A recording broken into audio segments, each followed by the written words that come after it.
Hi, my name is Johannes. I teach mindfulness and meditation practices, and I've been working a lot with people with stress and depression and anxiety, working with these heavy emotions in people.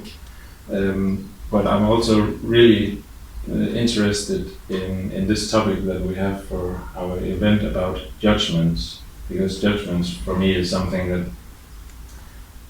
in me, I see it all the time. I see my mind is just judging everything all the time, but mindfulness practice has helped me start to see my thoughts and not be so identified with this stream of thinking that constantly judges.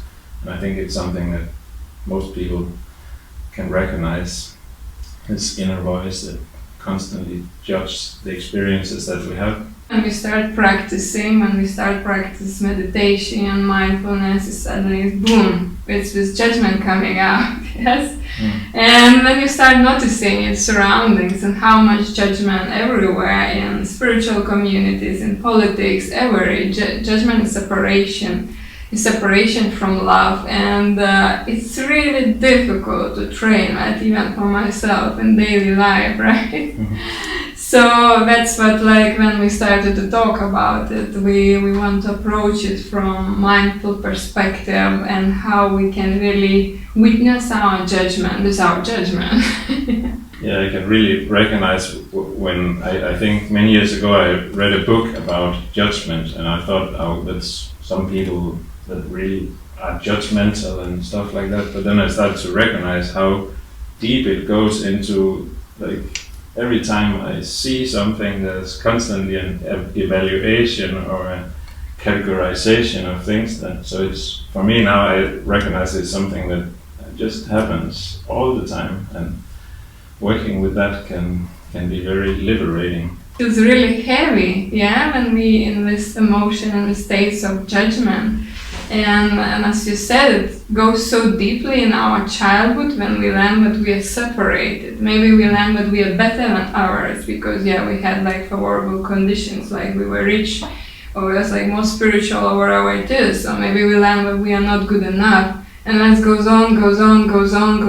And it's just like, it's such a big thing, and just learning to observe instead of judging, just to be in that awareness, it's really so freeing. And because of that, we want to cooperate and create something beautiful for other people, and just try to be, free, step by step. I wouldn't say we will be free from judgment in 3 hours.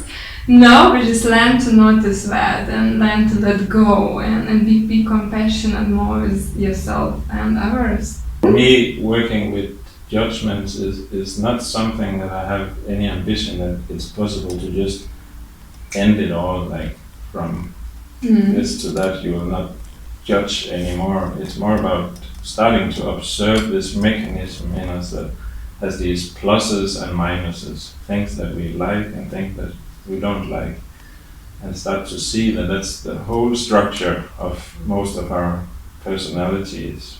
What I've also wanted to share is also the judgment. When we talk about judgments, it's usually something that's negative, but what I've been seeing is that all our positive judgments are also kind of like a problem, and they're also fueling back on the negative ones. They're sort of interconnected.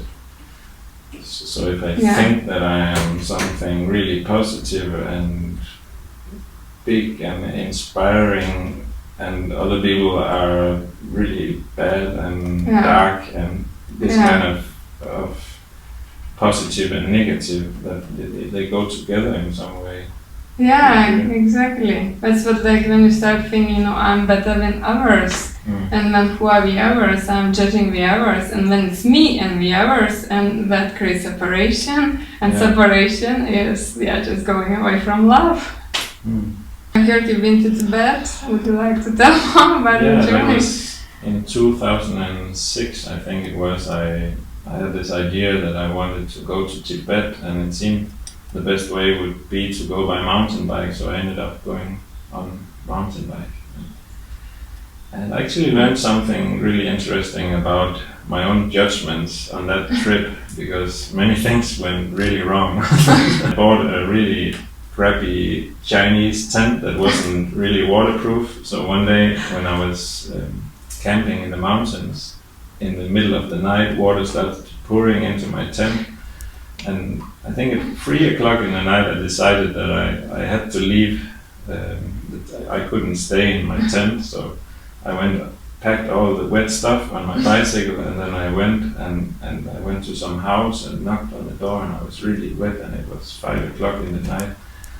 And this guy was really scared of me. He was like, "Who the fuck is this stranger coming in the middle of the night knocking on my door?" So he didn't let me in, and I was really disappointed. But also, after I was looking into how was I approaching this man, and I actually had a really deep judgmental belief that I wouldn't get help in this situation. I wouldn't be let in.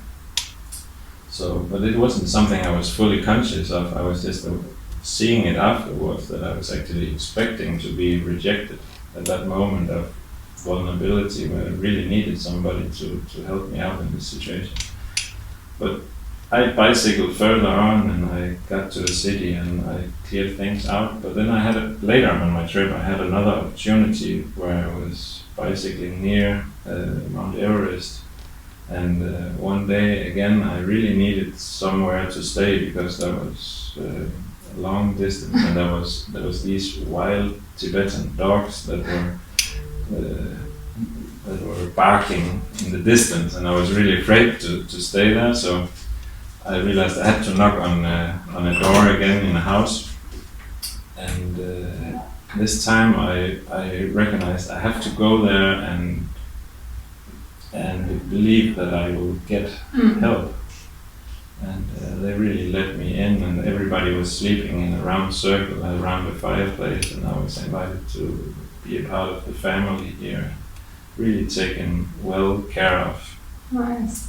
So I had the opportunity to go with my judgment, I'm not gonna be received, and then I had also the opportunity to correct it and knock on the door again on a different house, but actually having cleared out that expectations of nobody will help me. That was one of the stories from my bicycle trip. There's many other stories. Now we're both wearing blue clothes, and if we didn't have the ability to judge and categorize, it could be the same as a red shirt. So it also really has a function, but I think it's the identification with our judgments and the identification with this narrow view that closes off the bigger perspective that we can have when we relax a little bit more from jumping on all these judgmental thoughts that are there all the time. Because it's more maybe a discernment, right? What's really here in reality, but not identifying, not being, knowing what I'm not judgment. Judgment is not me, it's witnessing it, but still seeing, but that's not true. Love is true, that's what I believe. And I think it's fascinating journey to see how much we can free ourselves just separating from the state of being. Connections with each other, because that's also how judgments play out a lot when we communicate with each other, and maybe we didn't even mean to when we get into some sort of judgment that can trigger other people, and then it can boil, or we can start bringing compassion and awareness into also the way that we relate. So I think that will be also a big part of how we will set up the space that we want to create. Yeah, it's just funny a word you mentioned, trigger, we discuss so much about these triggers and why when people judge us, why some things we say like, oh, you're silly, and we don't care, and something we say and we're like, ooh, why are you saying that? And it's meaning something inside of us, it's a wound which needs to be expressed. So I think relationship, what unites us, we agree with relationship is the most amazing opportunity to learn about yourself. So So we also like include that in how we are reacting to other people, especially close ones, when they are judging us, and what it means and what the differences and similarities. Yeah, the way that I've started to see it is that these pluses and minuses that I mentioned before, it's like we all have all these buttons of pluses and minuses, and I can push your plus or your minus and I will have a reaction, and you can do the same for me. So if I'm completely unaware of these buttons that I carry, then it's basically just being pushed all the time. But being aware that I have these triggers, for me, the more I start to see it, the more some of them start to slowly like have a little bit more space around them. Yeah, be triggered when you really learn what it means, and just like really acknowledging that and saying thank you, okay, you're showing something in me I haven't acknowledged in myself, and then taking, my attitude is always taking it with compassion and taking slowly. It's really difficult to transform like big habitual patterns like that. So just taking it slowly, taking compassion. I think that's where we are on the same page, because there's many approaches. There's just promises instant transformation, and I think we both recognize that things requires more patience and compassion. We just want to have a quick fix. Yeah. This actually, yes, another side is like, okay, now I notice these are my patterns, and then I'm judging myself because I have these patterns. I'm not perfect, I'm not fully enlightened, I'm not spiritual, no. So that's, I think, we combine. But in general, we are in such a stressful, I think, environment with all digital age and everything. So just, it's so difficult if you want to be now perfect in personal development, perfect personality, perfect in spirituality.